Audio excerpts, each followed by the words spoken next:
Paz do Senhor, meus queridos, que Deus abençoe a todos vocês. Estamos aqui para mais uma mensagem.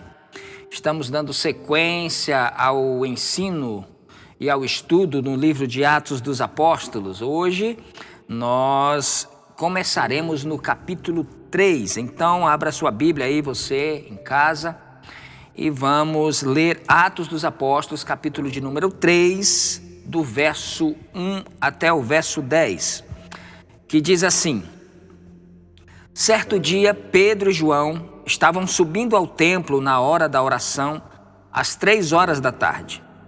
Estava sendo levado para a porta do templo chamado Formosa, um aleijado de nascença que ali era colocado todos os dias para pedir esmolas aos que entravam no templo. Vendo que Pedro e João iam entrar no pátio do templo, pediu-lhes esmola. Pedro e João olharam bem para ele, e então Pedro disse: Olha para nós. E João olhou para eles com atenção, esperando receber deles alguma coisa. Disse-lhe Pedro: Não tenho prata nem ouro, mas o que tenho, isto lhe dou. Em nome de Jesus Cristo, o Nazareno, ande. Segurando-o pela mão direita, ajudou-o a levantar-se, e imediatamente os pés e os tornozelos do homem ficaram firmes. E de um salto pôs-se em pé e começou a andar. Depois entrou com eles no pátio do templo, andando, saltando e louvando a Deus. Quando todo o povo o viu andando e louvando a Deus, reconheceram que ele era o mesmo homem que costumava mendigar sentado à porta do templo chamado Formosa. Todos ficaram perplexos e muito admirados com o que lhe tinha acontecido.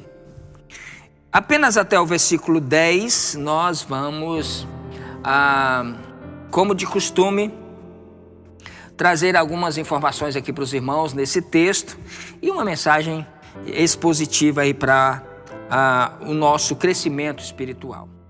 No capítulo anterior, vimos Lucas dizendo que o Senhor fazia muitos milagres e sinais através dos apóstolos. E aqui Lucas destaca esse milagre em específico, creio eu, que porque logo depois do milagre, Pedro prega uma mensagem, um sermão extraordinário. Era 3 horas da tarde, Pedro e João estavam indo para o templo, na hora da oração, e todos os primeiros discípulos, está claro aqui no texto, que eram judeus.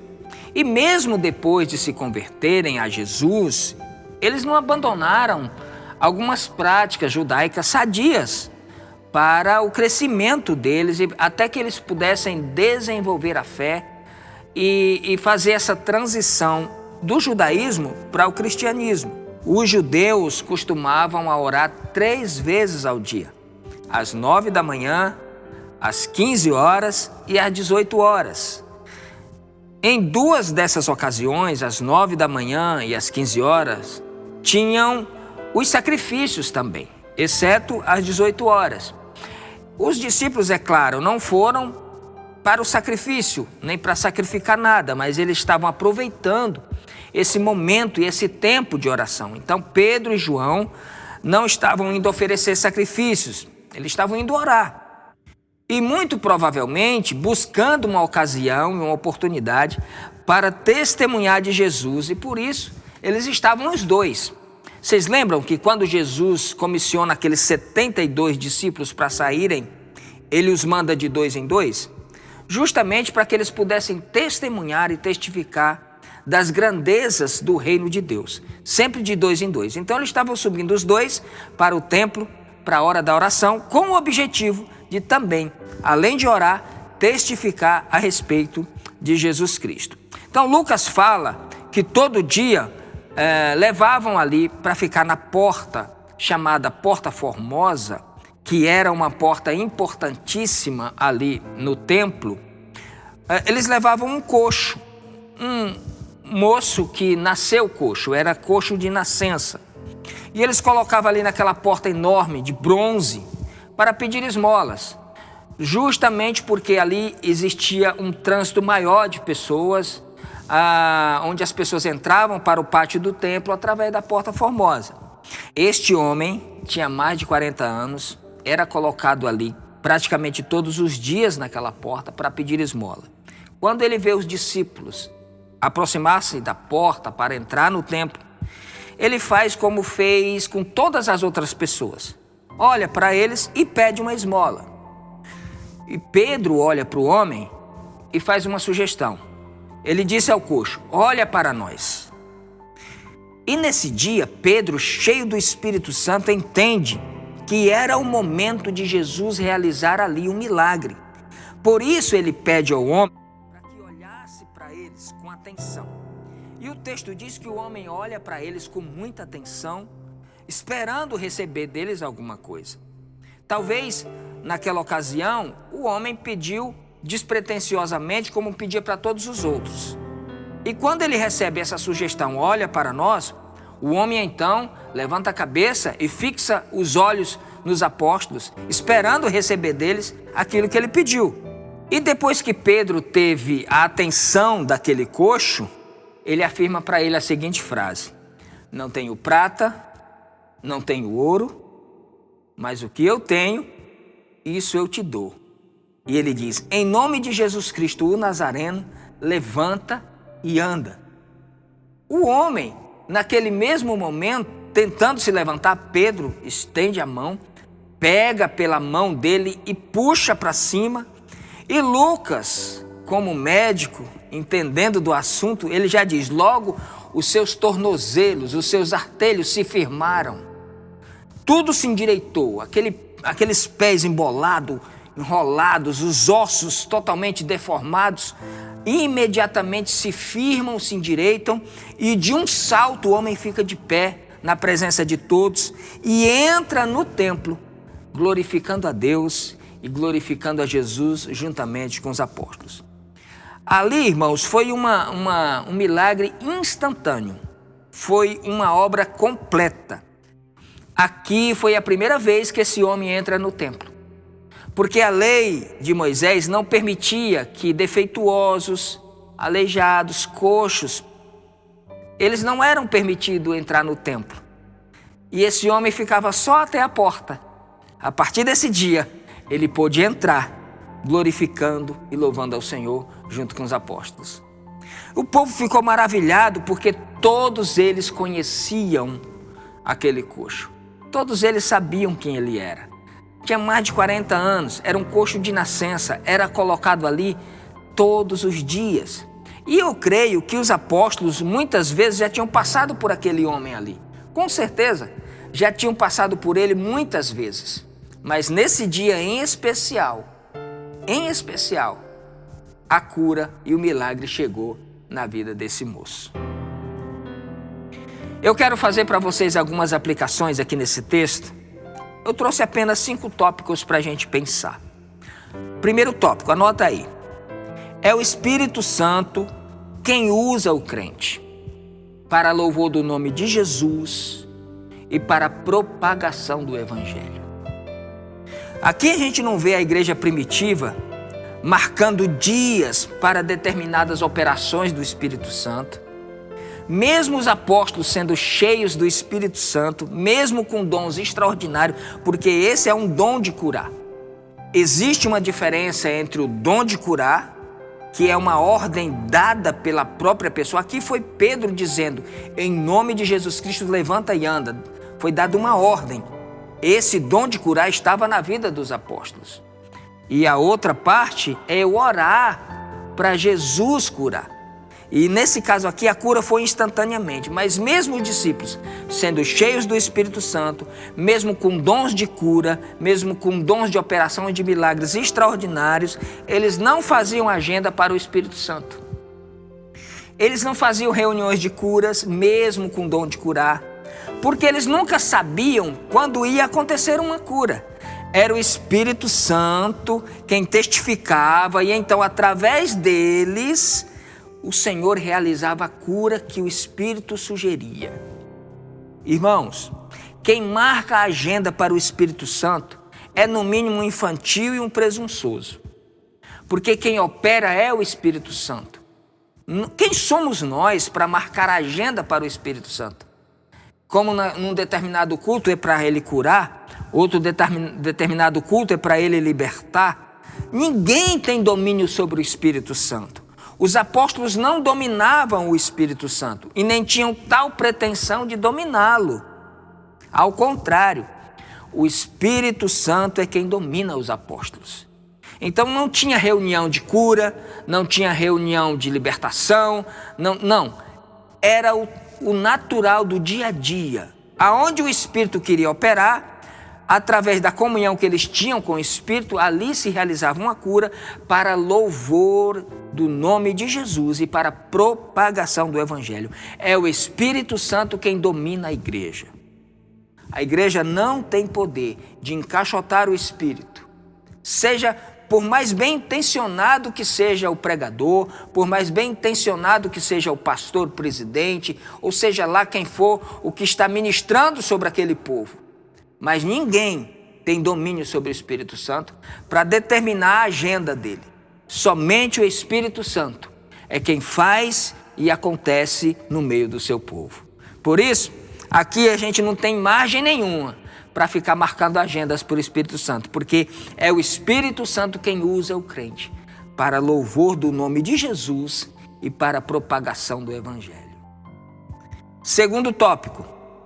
Este é um dos muitos exemplos de cura na Bíblia que não dependeu da fé do doente. Você prestou atenção? O versículo 7 diz assim: Pedro, segurando-o pela mão direita, ajudou-o a levantar-se e imediatamente os pés e os tornozelos do homem ficaram firmes. Está na cara que esse homem aqui, ele não estava com fé para ser curado. Em muitos outros milagres na Bíblia, exigia-se a fé de quem pedia o milagre. Como no caso da mulher do fluxo de sangue, como no caso de Jairo. Mas nesse caso aqui não. Este homem não tinha fé e ele nem sabia o que ia acontecer. Ele estava esperando uma esmola. O milagre foi feito por Jesus através dos apóstolos para um propósito muito maior do que simplesmente aliviar a dor daquele pobre coxo. O propósito de Jesus era muito mais do que simplesmente curar um coxo. Era para que o nome dele fosse propagado e Pedro tivesse uma oportunidade de falar do seu nome para todas aquelas pessoas.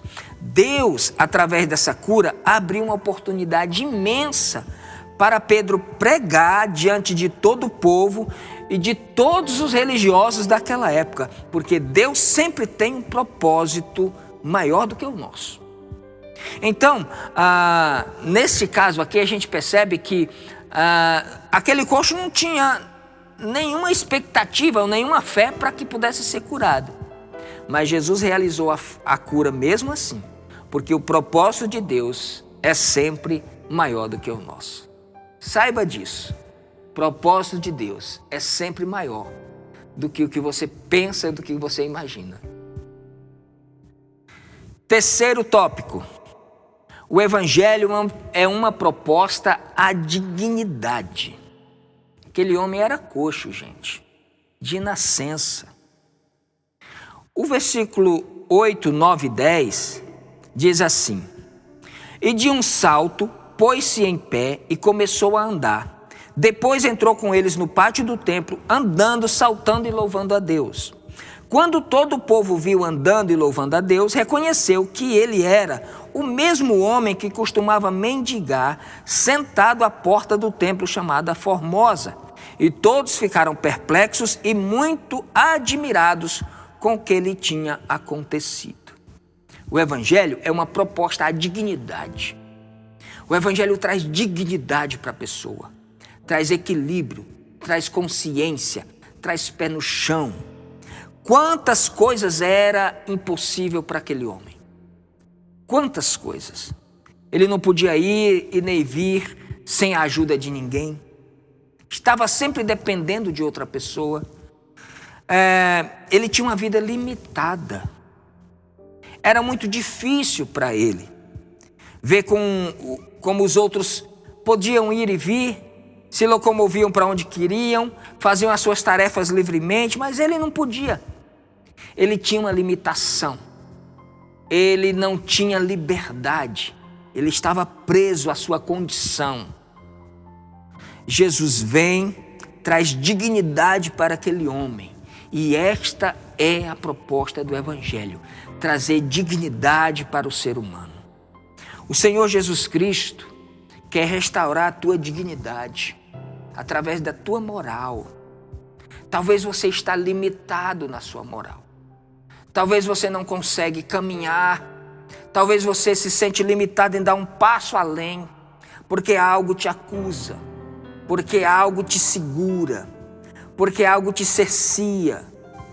E o Senhor está nesta noite falando que pode restaurar a tua dignidade na área da moral. Às vezes é na área espiritual. Muitas vezes espiritualmente estamos limitados, presos, na condição de depender de outras pessoas. E quantas vezes a gente percebe hoje centenas e centenas de pessoas sendo condicionadas a depender de uma liderança, a depender de determinados líderes. Saiba de uma coisa: Jesus Cristo te devolve a tua dignidade. O véu que te separava de Deus foi rasgado, de alto a baixo. E a Bíblia faz questão de dizer que foi de alto a baixo. Foi a decisão de Deus rasgar esse véu para que não tenha mais ninguém entre você e Deus, a não ser Jesus, que é o elo que te liga a Deus.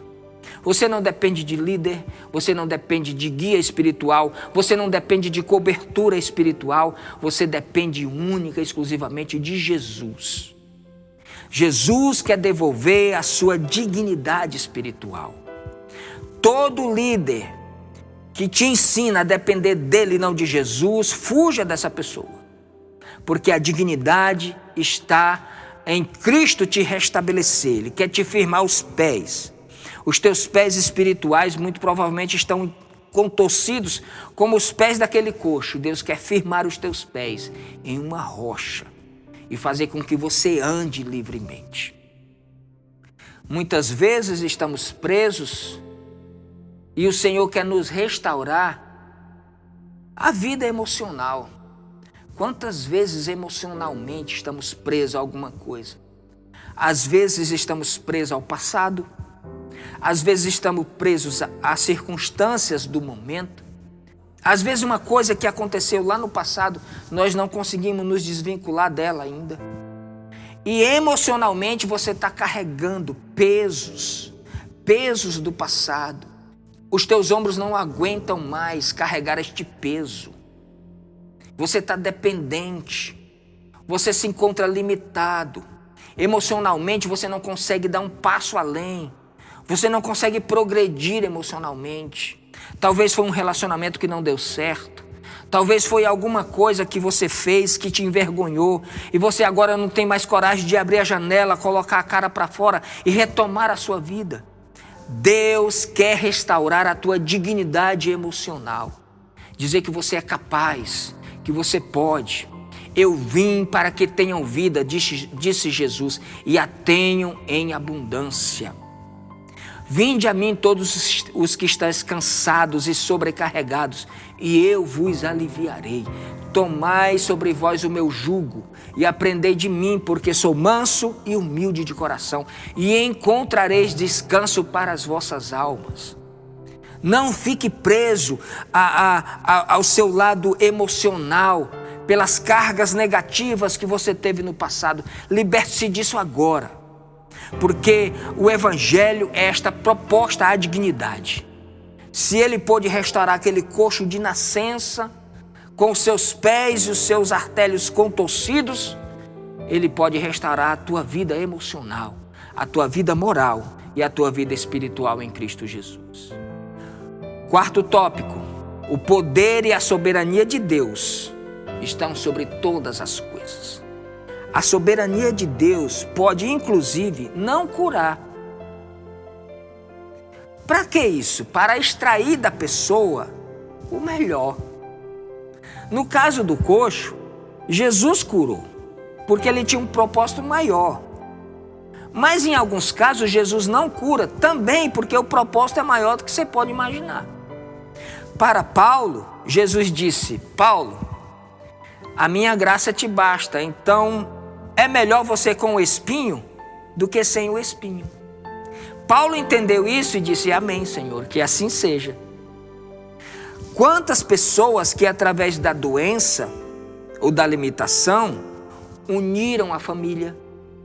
Quantas pessoas através da doença diminuíram as diferenças? Quantas pessoas através da doença, da dificuldade, melhoraram a sua capacidade de orar, de buscar a Deus, a sua capacidade de aprender com humildade? Quantas pessoas pela limitação se tornaram mais humildes, mais sensíveis, mais dependentes de Deus? Então, neste caso, a soberania de Deus precisa ser bem recebida por nós. Porque sempre oramos para que haja cura. Eu mesmo tenho meu pai que há 3 anos sofreu uma isquemia cerebral. Tem praticamente o lado direito paralisado. E nós sempre oramos para que Deus o cure. E até agora o Senhor não curou. Ora, a soberania de Deus, ela deve ser respeitada por nós, porque o fato dele não curar não significa que ele nos abandonou. Significa que o propósito dele é muito maior. Você sabe como a nossa família foi mais unida através desse problema que o meu pai teve? Então, em muitos casos, Jesus mantém a nossa dignidade não nos curando. Você tem maturidade para receber isso? Você tem maturidade para aceitar isso? Porque o mesmo Deus que pode curar, restaurando a dignidade de uma pessoa, Ele também pode não curar para que a dignidade daquela pessoa seja mantida. E isso é extraordinário. Então, entregue-se à soberana vontade de Deus para que possais experimentar qual é a perfeita, boa e agradável vontade de Deus. A soberania de Deus está acima de todas as coisas e não pode ser questionada por nós. Você entende isso? Então vamos para o 5º tópico. É preciso entender como e quando ser diferente. Veja o versículo 1. Certo dia, Pedro e João estavam subindo ao templo na hora da oração, às 3 horas da tarde. Ser crente é ser diferente? É. No entanto, é preciso entender essa dosagem aí. É loucura ser diferente, exceto quando ser diferente é ser mais correto do que os outros. Os discípulos eles não precisavam mais de templo, não precisavam mais de sacrifícios, dos rituais, mas mesmo assim eles subiam ao templo para orar. Isso porque ali podiam falar de Jesus, realizar milagres como esse na vista de todos e chamar a atenção de todas as pessoas para Jesus de Nazaré. Por isso, é preciso entender como e quando ser diferente. Os discípulos não necessariamente naquele mesmo instante, embora não precisassem mais de templo nem de sacrifício, eles não romperam ali totalmente com o vínculo que eles tinham com as pessoas. Eles ainda cultivavam coisas interessantes para que por meio desta proximidade eles pudessem falar de Jesus e mostrar para aquelas pessoas o Jesus Nazareno. Paulo disse que sempre sabia se comportar em qualquer lugar. E ele disse: eu me faço de sábio para ganhar os sábios, me faço até de tolo para ganhar os tolos. Eu consigo me comportar de acordo com o ambiente, não me amoldando ao ambiente, porque se fosse assim ele não recomendaria em Romanos 12, não vos amoldeis a este mundo. A questão aqui é que de alguma forma ele se fazia de tolo, se fazia de sábio para ganhar de alguma forma alguém para Jesus. Paulo pregava a liberdade do evangelho, mas ele aceitou raspar a cabeça e fazer um voto no templo com mais 4 homens. E por que ele fez isso? Para acalmar os ânimos dos judeus convertidos. Tito já conhecia Cristo, mas aceitou ser circuncidado para não causar alvoroço entre os falsos irmãos. A religião, às vezes, ela te prende dentro dos dogmas, te permite que você não saia fora dos portões. E muitas vezes nós perdemos grandes oportunidades porque rompemos tão facilmente com algumas coisas que às vezes é preciso cultivar até que dali se possa trazer alguém para Cristo. Então, Hebreus capítulo 13 e versículo 13, eu quero ler aqui para vocês, ele diz assim: portanto, saiamos até ele fora do acampamento, suportando a desonra que ele suportou, pois não temos aqui nenhuma cidade permanente, mas buscamos a que há de vir. É preciso entender como e quando ser diferente. Muitas vezes, pessoas pensam que ser diferente é arrotar a espiritualidade nos outros, é mostrar uma santidade, um puritanismo que às vezes ofende quem está do outro lado. Em muitos casos, é preciso até se parecer com o outro lado para que de alguma forma alguém possa ser trazido para Cristo. Os discípulos aqui estavam simplesmente fazendo isso. Eles não precisavam mais de templo, não precisavam mais de rituais, o véu já tinha se rasgado, mas eles estavam indo na hora da oração, para que ali Jesus pudesse realizar alguma coisa e eles pudessem testificar de Jesus. Como é que está a sua vida? Como é que está o seu dia a dia? Você tem abraçado mais o dogma ou mais o amor? O dogma mata, o dogma escraviza. Em nome do dogma se mata, se fere. Apenas o amor liberta. O amor te permite até deixá-lo ir. O amor permite até que você vá. As cordas do amor de Deus nos têm prendido, nos têm segurado em seus braços. Por isso Jesus disse: eu vos envio como ovelhas no meio de lobos. Isso significa sair fora do portão, sair fora do arraial. Saiba que mesmo às vezes usando a mesma roupa, mas mantendo uma integridade, uma dignidade vinda do céu, você pode testificar e ganhar alguns para Cristo. Em muitos casos, a pureza demasiada, o dogma demasiado, afasta a pessoa que está tentando se aproximar de Jesus. Que a nossa vida diária, de alguma forma, possa trazer e aproximar as pessoas de Jesus. Que a nossa conduta jamais seja um meio pelo qual as pessoas haverão de aborrecer e de ignorar o caminho de Deus. Que o Senhor nos ajude na nossa trajetória e na nossa caminhada. Eu sei que é preciso, de alguma forma, entender quando é que é importante ser diferente. Até que ponto eu posso manter esse equilíbrio. E eu posso te dar aqui uma última dica. Só é bom ser diferente quando esta diferença é para ser mais sábio do que os demais. Em outras ocasiões, não queira ser mais santo do que ninguém, porque o mesmo amor que abraçou os diferentes, os inadequados, é o mesmo amor que abraça você. Ou o mesmo amor que abraça você é o mesmo amor que abraça os inadequados. Aliás, diante de Deus não tem ninguém apto, todos pecaram. Fomos abraçados por esse amor. Eu espero você aqui na semana que vem, do capítulo 3, versículo 11 em diante, que depois desse milagre, teve aí a pregação de Pedro, e nós vamos aprender com a pregação de Pedro. Que Deus abençoe, gente. A gente se vê. Forte abraço e até lá.